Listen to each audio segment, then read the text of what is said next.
Hi everyone, welcome back to my mini blog. আজকে 10ই April, বৃহস্পতিবার। অন্যান্য দিনের তুলনায় আজকের দিনটা আমার কাছে খুবই স্পেশাল, কারণ আজকে ওর জন্মদিন।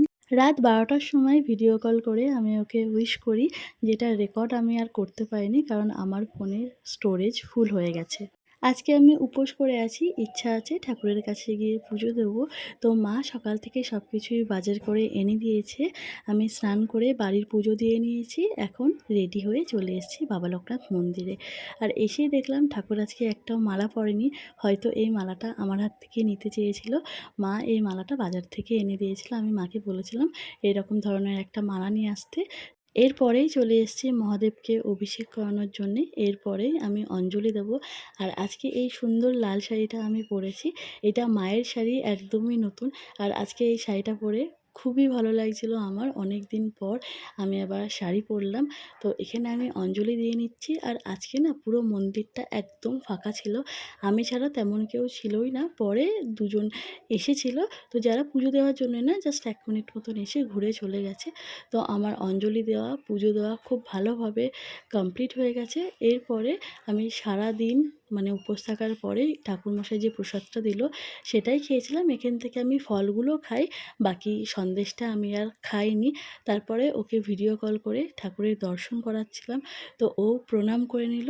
তারপরে এখান থেকে বেরিয়ে গেছিলাম। আর আজকে প্রচণ্ড পরিমাণে রোদ ছিল, গরম ছিল। একটুও খালি পায়ে এইখান থেকে ওইটুকুনি আমি যেতে পারছিলাম না, এতটা পরিমাণে মানে মেঝেটা তেতে গেছিলো। আর আজকে পরিবেশটা খুবই সুন্দর লাগছিল। অন্যান্য দিন তো মন্দির চত্বরটা একদমই ফাঁকা পাওয়া যায় না, তাই আজকে আমি ভাবলাম যে পুরো মন্দির চত্বরটা যখন ফাঁকা পেয়েছি, খুব ভালোভাবে কাজে লাগানো যাক। ওই জন্যে আমি পুরো মন্দিরটা একটুখানি রেকর্ড করে নিলাম। তারপরে বাড়ি চলে এসেছি। আর এই সুন্দর ভিডিওটা করে দিয়েছে আজকে আমাকে আঁখি, আমার একটা ভাইয়ের বউ। তো এটা হচ্ছে আজকে আমার আউটফিট। আমি এরকম সিম্পলভাবেই গেছিলাম। আর তেমন কোনো আমার ব্লাউজের অপশান ছিল না বলে বাধ্য হয়ে আমি এই ব্লাউজটা পরেছি। ফিউচারে ভেবেছি এই শাড়িটা একদিনকে খুব ভালোভাবে মানে বেশ সুন্দর সেজেগুজে ক্যারি করব। তো তারপরে মা দেখলাম মাছের ডিম ভাজছিল, ওখান থেকে একটা মাছের ডিম খেয়ে নিই।